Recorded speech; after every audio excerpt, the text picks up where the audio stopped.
Hey LinkedIn, just related to sales in general, I want to throw this out there.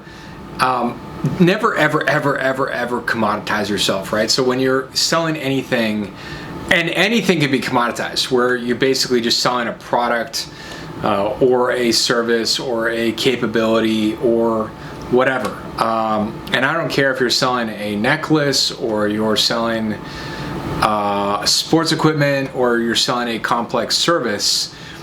Never, ever, ever commoditize yourself. It's not true anyway. If you just fight based off price and a capability and a widget that you sell or whatever, it is such a mistake, and you're doing the prospect a disservice anyway.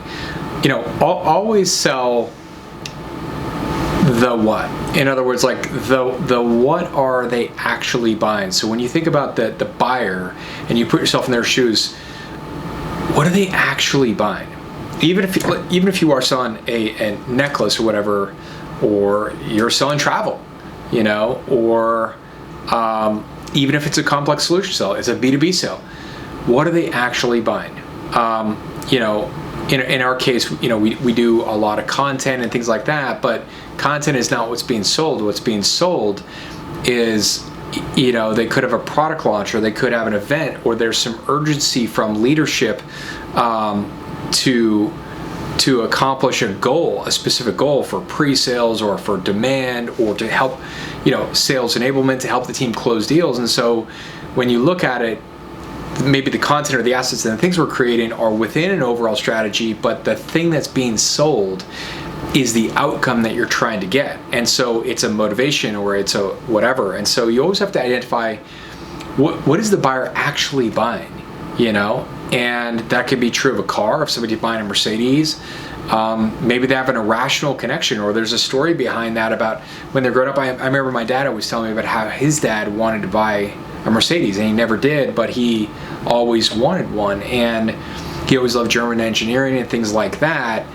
I mean, any car will get you there, right? You can just go, well, a car. It's like, no, there's an irrational connection to the Mercedes, and there's a story there. And so you always want to identify with the buyer, you know, what are they actually buying, right? And don't make the mistake of just thinking about it from a widget standpoint, or thinking about it from a standpoint of just a thing like a necklace or whatever. You know, you got to be thinking about, like, what are they actually buying? What are they solving? What you know, what problem, right? And once you identify that, then it's like, why? Identify the why. Why you? Right? Why are you? Why go with you? Why go with you? Why go with your company? That needs to be identified as well. So in other words, like, there needs to be the intrinsic value of why you. Not, oh, we're the best, but why are you uniquely qualified, or why is your company uniquely qualified that fits the what? And then you got to have the who, which is the right person. Make sure that, you know, that's aligned. These are all aligned. You've got the what are they actually buying? You've got the why, like why you're uniquely qualified for it, and then you have the who, like the right person. Because if you take this to the wrong person, it doesn't matter anyway. So you got to make sure that you have the who, the right person that's going to get it done. And these three things connected to the big problem, whatever the big problem is, like whatever it is, the big problem, the big whatever. These are key things, you know, and look, selling at that level, taking the time to sell at that level, taking the time to be a professional, be a master at what you do is very key. Anybody can sort of, like, you know, just be an order taker and kind of take it down to a certain level. But if you do that, it's going to get very competitive.